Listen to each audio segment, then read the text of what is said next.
Урматтуу депутаттар, саламатсызбы, Алмаз Акмжанович. Бир өтө орчундуу маселе менен менин дарегиме кайрылып атат. Өскөнбаева Токтайым Момункулова деген биздин жараныбыз. Кичинекей колунда 3 баласы бар экен, себеби жесир калыптыр. Күйөөсү врач экен, ковид менен ушу красный зоналарда иштеп жүрүп, ошо ковид менен заражация этип, күйөөсү дагы каза болуп калган экен былтыргы. Анан кийин аяка бияка эле жөнөтүп, бул кагазды алып кел, бул кагазды алып кел деп, жанагы 1 миллион компенсация төлөнбөй атыптыр 1,5 жылдан бери. Балдары бала бакчага барыш керек экен. Бул арыздын ээси иштебейт экен иш жерде, ошо күйөөсү бакчы экен да, ушуну сөзсүз түрдө контролго алып чечип берүүңүздү өтүнөмүз сизден. Анан эми ошо биздин шайлоочуларыбыздын маселелери да көп болуп атат.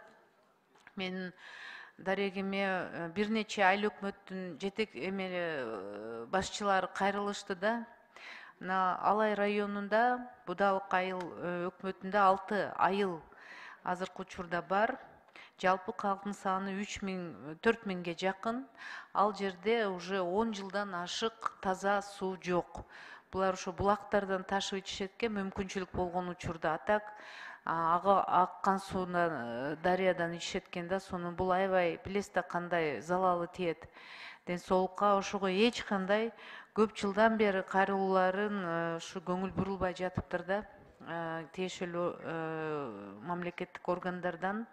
Ушул эле Будалык айыл өкмөттүн эмесинде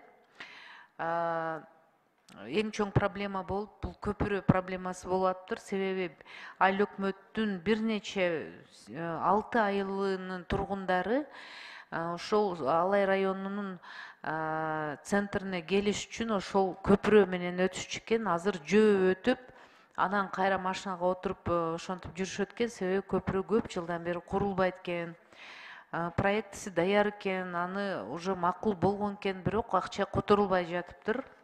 Ошол эле Кумшору айылында жазып аласызбы, мектеп 90 окуучуга рассчитанный мектеп экен, аварийный состояние экен.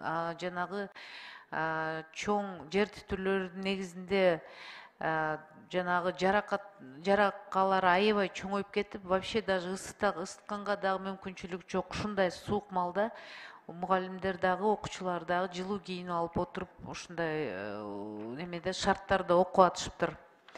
Сары Таш айыл өкмөтүндө ушундай эле 86-жылы курулган мектеп аварийный. Рахмат.